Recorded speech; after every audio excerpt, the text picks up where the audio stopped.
বর্ষাকাল এমন একটা সময় যে সময় আপনারা যে কোনো গাছের চারা তৈরি করতে পারবেন সহজেই ডাল কাটিং করে। বীজ ছাড়াই চারা তৈরি করা যায়। যেমন এই যে বেলফুল গাছ অতি সহজেই চারাটা তৈরি হয়ে যায়। আর আমার এইভাবে প্রচুর বেলফুল গাছ আমার বাগানে আছে, মানে এই ছাদ বাগানে। এই বেলফুল গাছ খুব সহজেই কাটিং থেকে চারা করা যায়। আমি যেভাবে চারা করি, চারার সময় আর কি পটিং মিক্সটা একটু কোকোপিট, একটু ভার্মি কম্পোস্ট আর একটু বালি, এই তিনটেকে মিশিয়ে নিয়ে আমি চারার যে পটিং মিক্সটা তৈরি করি। অনেক সময় ওর ভেতর একটু মাটিও মিশিয়ে নিই, তবে সেটা সার মাটি নয়, প্লেন মাটি। এই যে দেখছেন জুঁই, এই গাছটাও কিন্তু খুব সহজে চারা করা যায়। বেশ কিছু গাছ আছে যেগুলো এই বর্ষাকালে চারা করে আপনারা নিতে পারেন। দেশি যে জবা, এই যে আমি বলি মাঝে মাঝেই যে আমার বেশিরভাগই দেশি জবা, এই দেশি জবারও চারা আপনারা সহজেই করতে পারবেন। এইরকম দেশি জবার চারা আমার ছাদ বাগানে প্রচুর আছে, আপনাদের প্রায় আমি শেয়ার করি। দেশি জবার গাছ, শুধু দেশি জবা নয়, এটা যেমন সাদা জবা, এরও চারা আছে। গোলাপি জবা, তারও চারা আছে আমার কাছে। প্রায় দেখবেন আমি চারা তৈরি করি। এইটা হচ্ছে রসুন লতা গাছ, এই গাছটাও কিন্তু চারা তৈরি করা যায়। চলুন এর চারা একটা আমরা দেখে নিই। এই যে এই ছোট্ট গ্রো ব্যাগে রেখেছি এই চারাটা, এটা দেখুন একটা রসুন লতার চারা। এই সময় ডাল কাটিং করে বর্ষাকালে, এই যে এখন যে টাইমটা যাচ্ছে, বৃষ্টি পড়ছে আবার একটু রোদ উঠছে, এই সময়টা আপনারা চারাটা তৈরি করতে পারেন। যারা গাছে গুটি কলম বাঁধবেন, পেয়ারা গাছ, লেবু গাছ, তারা এই সময় গুটি কলম বাঁধতে পারেন। আর এই যে বোগেনভেলা, এটার তো আমি সবসময় চারা করি, তবে আপনারা এই সময় চারা করে দেখতে পারেন। এই সময় যে চারাটা করা হয় সেই চারা অতি অবশ্যই আপনারা দেখবেন আপনাদের চারাটা বসিয়ে আপনারা সাকসেস হয়েছেন, যে চারাটা তৈরি হয়ে যায়। আমার তৈরি হয়, তাই শেয়ার করছি।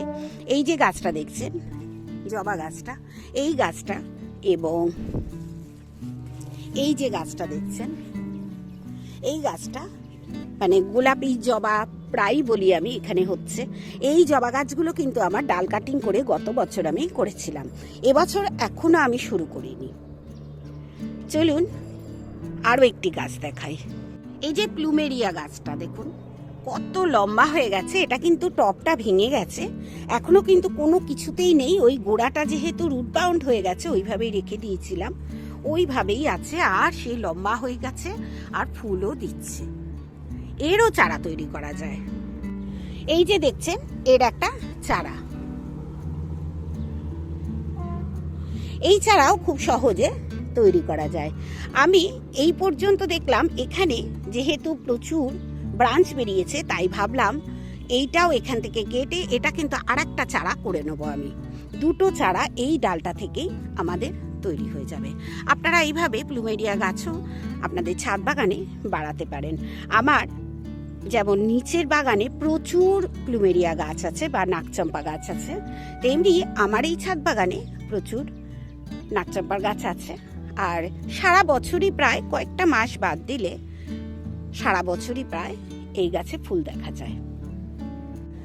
এই যে প্লুমেরিয়া গাছটা দেখছেন, এই গাছটা কিন্তু আমি ডাল কাটিং করেই লাগিয়েছি আমার ছাদ বাগানে। এই গাছটি কিন্তু আমার কেনা নয়, কোনো নার্সারি থেকে। এই গাছটি আমি এনেছিলাম একটি আশ্রম থেকে, একটি ছোট্ট ডাল ভেঙে এনেছিলাম। সেই আশ্রম থেকেই, নাম করলে আপনারা সবাই চিনবেন সেই আশ্রমের, আমার বলার দরকার নেই। সেই আশ্রম থেকে একটা ছোট্ট ডাল, মানে এতটাই ছোট্ট, অনেকেই ভাববেন যে সেই ডালে কখনোই চারা হবে না। ধরুন এই ডালটা, এই যে এই ছোট্ট ডালটা, এইটুকুনি একটা 1 বেগদা মতো ডাল এনেছিলাম।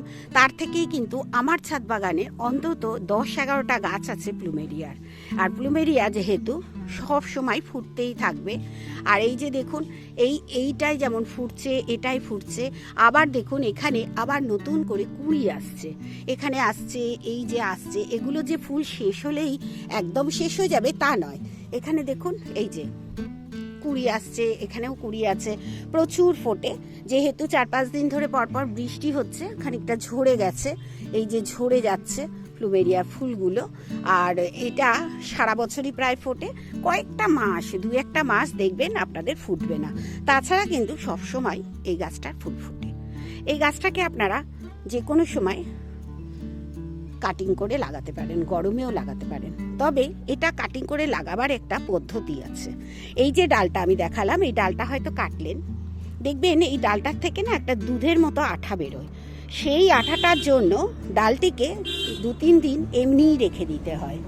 আঠাটা যখন শুকিয়ে যায় তখন গাছের ডালটা আপনারা বসিয়ে চারাটা তৈরি করবেন। তার আগে কিন্তু করবেন না, তাহলে গাছটা লাগবে না ওই আঠাটার জন্য। ওটা একটা ল্যাটেক্স মতো বেরোয়, সেই ল্যাটেক্সের জন্য কিন্তু গাছটা তখন লাগবে না, ওটাকে শুকিয়ে নিতে হয়, এইটাই শুধু করতে হয়। আর এই যে প্লুমেরিয়া গাছ আমার কিন্তু আজ পর্যন্ত কোনো পোকাও হয়নি, আমি কিছু খাবারও দিইনি, আর এতে কোনো খাবার লাগে না, শুধু জল, তাও গরমকালে খুব কম জল দিয়েছি, তাতেই দেখুন সুন্দর ফুল ফুটছে। আর এইটুকুনি ফুলেই কিন্তু আমার খুব আনন্দ। ছাদ বাগান মানেই ফুল থাকবে, ফল থাকবে এবং সবজি থাকবেই।